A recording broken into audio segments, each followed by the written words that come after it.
राज्य सरकार सुभद्रा योजना संपर्क में लोकों भितर थिबा भ्रम धारणा दूर करने सहित हिताधिकारी सठिक तथ्य प्रदान और सचेतन करने लक्ष्य नहीं राज्यव्यापी सुभद्रा रथर शुभारंभ करा जायछि। एही परिप्रेक्षी रे आज बालेश्वर सहरर गांधी स्मृति भवन में आयोजित कार्यक्रम में राज्य ओडिया भाषा साहित्य संस्कृति उच्च शिक्षा क्रीड़ा एवं युव सेवा विभाग मंत्री सूर्यवंशी सूरज मुख्य अतिथि भाव में जोग देइथिले। आउ सुभद्रा रथर शुभारंभ करी राज्य में महिला मानक आर्थिक सशक्तिकरण सहित स्वावलंबी करने दिगरे राज्य सरकार एक अभिनव योजना बोली प्रकाश करथिले।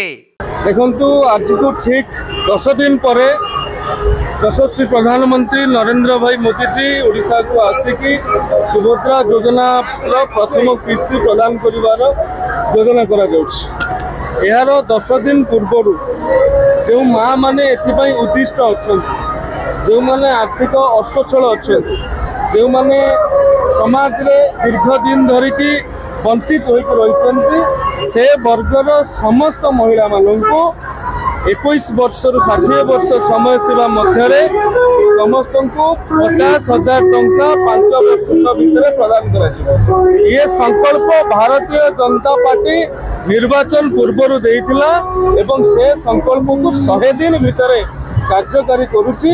ये एक गर्व गौरव विषय आमर कथार अच्छी यत्र नार्यन्तु पूज्यन्ते तत्र रमन्ते देवताः।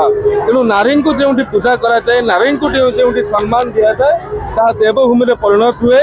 यशस्वी प्रधानमंत्री नरेंद्र मोदी जी सरकार एवं राज्य में लोकप्रिय मुख्यमंत्री मोहन चरण माझी जी सरकार एथिको नहीं सचेतित अच्छी एवं कार्यक्रम आगु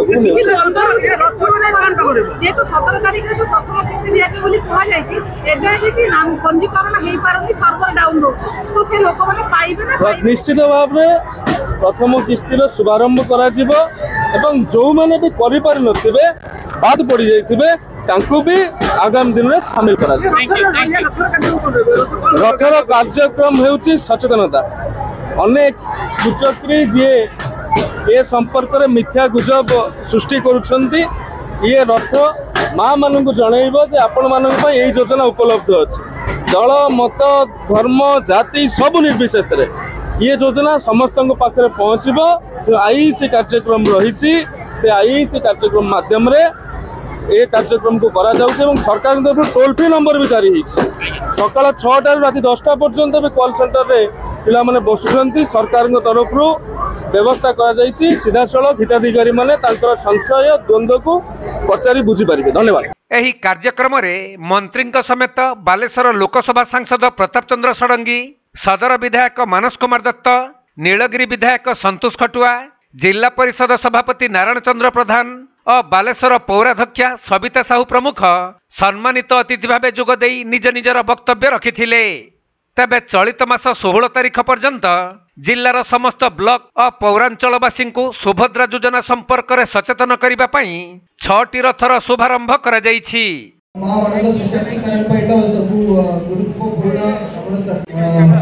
जिला परिषद और डिस्ट्रिक्ट एडमिनिस्ट्रेशन बालेश्वर प्रसन्नजीत सेठी रिपोर्ट कोणार्क लाइव।